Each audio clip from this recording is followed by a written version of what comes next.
We need to talk about how we are entering an economic nightmare that we have not seen since the 1970s, and that is what we call stagflation. Yes, it is a period where you have low economic growth, high unemployment, yet rising prices, and that is exactly what the Federal Reserve's forecasts and as well as warnings told us today. And if you don't know, now you know. And in case you're new here, my name is Gaisha. I am the junior economist. I am a corporately trained economist with a master's degree. And with that being said, housing starts fell by 10%. Building permits just hit a 5-year low. We have layoffs rising in key sectors such as transportation, food service, and manufacturing. And borrowing costs just remained high with the Fed's decision to let rates remain stable at what they are.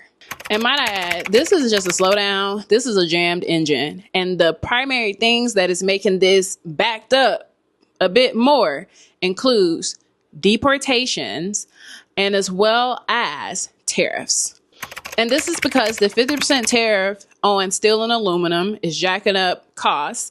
And in addition to this, we have the major input in housing, which is labor, being taken away, which is delaying building costs and as well as increasing prices. And not to mention, construction outputs are currently at a 5-year low as well. And here's the worst part about it. We are literally in a policy trap right now. Yes, because every tool that policymakers would usually reach for will either crash the economy or either make inflation worse. Now, let's get into why.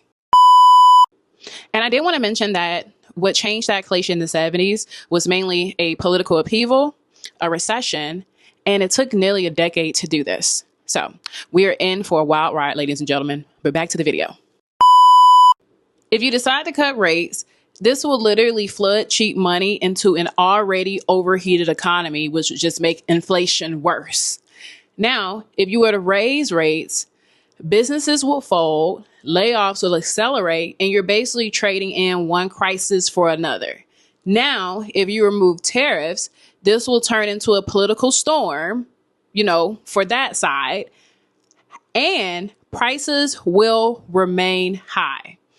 So this is a great debate and as well as a huge debacle going down right now for policymakers in Washington, because it's like, what do? Even when it comes to the fiscal side, if you decide to spend more inflation. If you decide to spend less, you have some sort of depression.